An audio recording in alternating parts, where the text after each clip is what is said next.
Thank you, Neil. Here's what's happening in the region. Trinidad and Tobago's Police Commissioner Gary Griffith plans to visit more centers that care for the disadvantaged, vowing he will parang from house to house. The Newsday reported that the top cop warned facilities offering care and support to the elderly and mentally ill to get their act together, as he promised swift action against those who run afoul of the law.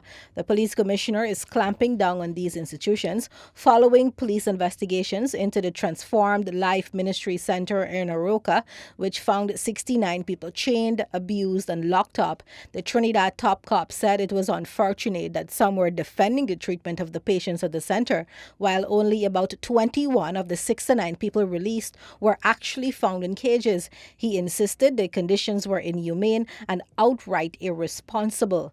Griffith also said while he could not divulge much information on the direction of the investigations, he assured that police had liaised with the Office of the Director of Public Prosecutions at every stage.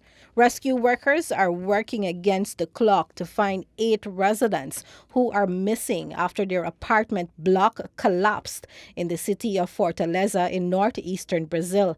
One man died when the 7-story building crumbled on Tuesday. 9 people have been rescued alive, but another 8 who are believed to have been inside when the collapse happened are still unaccounted for, the BBC reported.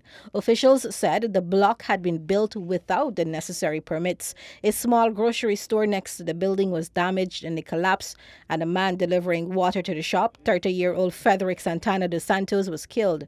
Internationally, the leader of one of Hong Kong's largest pro-democracy groups has been taken to hospital after being attacked. Photographs on social media showed Jimmy Sham of the Civil Human Rights Front lying in the street, covered in blood. It came hours after the territory's leader suspended her annual address after being heckled in Parliament, the BBC reported. Mass protests in support of greater democracy in the territory began in June and show no sign of abating. Reports say he was set up by a group of up to 5 hammer-wielding men in the Mong Kong district. The non-violent protest group, which organized several huge marches earlier in the summer, said it was applying for a police permit to hold a new march on Sunday.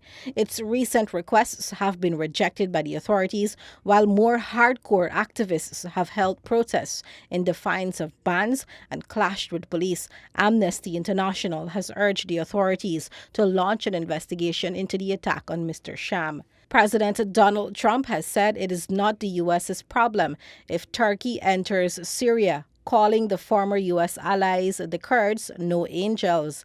The U.S. is facing intense criticism for withdrawing its forces from Syria, which some say gave Turkey the green light to launch a cross-border offensive against Kurdish-led forces, the BBC reported. Mr. Trump told reporters at the White House that the U.S. is not a policing agent. It is time for us to go home, he said. Turkey launched the offensive in northern Syria a week ago to push back from its border members of a Syrian Kurdish militia called the People's Protection Units and create a safe zone along the Syrian side of the border where up to 2 million Syrian refugees can be resettled. The Turkish operation came after Mr. Trump ordered the withdrawal of U.S. forces from the area.